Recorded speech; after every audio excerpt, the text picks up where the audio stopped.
Okay, so we're back in the shop. In the last video that I had made about these rims, we were talking about doing these repairs because they were rusting out from the chloride. So tell me what you did here. This one, we took a 5/8 washer and that covered the hole instead of trying to find one of these to buy them. So we just, if that's the right size hole, we put it in the right spot. It was pretty bad, but now I'll have a new tube and tire and primer and paint and it'll be just fine. All right. Well, real good. So you're going to grind that down to make it smooth? Yeah, there was nothing left there, so I put quite a bit in there of weld. I'll grind it down smooth so it doesn't rub against the tube for years and years and years. Okay. So it would probably be fine, but... Same telemarketer's calling you that just called me. We don't have student loans. No. And our cars are not warrantable.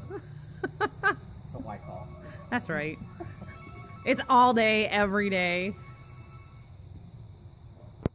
Alright, so he's going to use his DeWalt grinder. I'll take the wire wheel on the drill and I'll go around the inner part. His dad already prepped the outside for us, but it's been, you know, kind of sitting around. You can see it's pretty rough, not a smooth surface. And I like to get as smooth as I can before I paint it.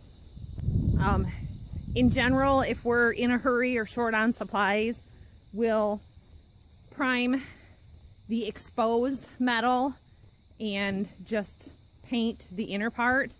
I am semi-low on supplies, so I'm doing the painting instead of farming it out to the kids. But he's got this one all ready so that it can be painted to match. New tires are going on it anyway, so there was no reason not to. People have asked questions about, you know, mounting and balancing the tire.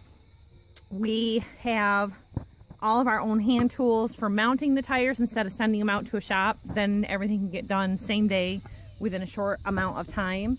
Today I'm using a Rust-Oleum rusty metal primer. This is just something that I had on hand that had been around. This is probably about $10 a gallon now, maybe a little bit more.